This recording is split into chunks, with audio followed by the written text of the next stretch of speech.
வணக்கம் ஃப்ரெண்ட்ஸ். இது சூரியன் எஃப்எம். உங்க சூரியகுமார். இப்பதான் முறை நம்ம சேனல் பார்க்கணும். மறக்காம சப்ஸ்கிரைப் பண்ணிக்கோங்க. தொடர்ந்து நம்ம சேனலை ஃபாலோ பண்ணுங்க. மறக்காம பெல் ஐக்கனை கிளிக் பண்ணுங்க. அப்பதான் நான் போட போற வீடியோஸ் நோட்டிஃபிகேஷன் வந்துட்டே இருக்கும். இப்ப இது குறித்து பார்க்க போறோம்னா, டிடெக்டிவ் ஏஜென்சிய பத்தி ஒரு சிறிய விழிப்புணர்வு தகவல் பார்க்க போறோம்.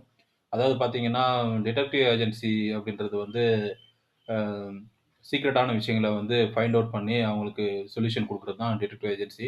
அது வந்து சீக்ரெட்டா பண்ணுவாங்க. இப்ப எப்படி சிபிஐ இருக்காங்களோ, அதே போல வந்து டிடெக்டிவ் ஏஜென்சி இருக்கு. இப்பலாம் பார்த்தீங்கன்னா, அ ரொம்ப துப்பறிய முடியாத விஷயங்கள வந்து டிடெக்டிவ் ஏஜென்சி அ யாருக்கும் தெரியாம வந்து ஃபைண்ட் அவுட் பண்ணி ரிப்போர்ட் குடுப்பாங்க, டீட்டெயில்ஸ் குடுப்பாங்க. அது வந்து ரகசியமா இருக்கும். அதுக்குன்னு நெறைய டிடெக்டிவ்ஸ் இருக்காங்க. அதுவெல்லாம் உங்களுக்கு தெரிஞ்சிருக்கும். அதே போல வந்து பார்த்தீங்கன்னா, அ இப்ப பொண்ணு பார்க்கறதுக்கு கூட பார்த்தீங்கன்னா, நெறைய பேர் டிடெக்டிவ் ஏஜென்சி போறாங்க. அந்த மாரி டிடெக்டிவ் ஏஜென்சி ரிப்போர்ட்ட வந்து மறைமுகமா வாங்குறாங்க. இந்த காலத்தில வந்து நோ காஸ்ட் வாரண்ட் இருக்கிற காலத்தில வந்து பார்த்தீங்கன்னா, டிடெக்டிவ் ஏஜென்சி இருக்கிறதெல்லாம் வந்து இருக்கு. அதெல்லாம் தெரிஞ்சுக்கோங்க. டிடெக்டிவ் ஏஜென்சினா என்ன? அது எப்படி செயல்படுது? அது எல்லாமே விழிப்புணர்வா இருங்க.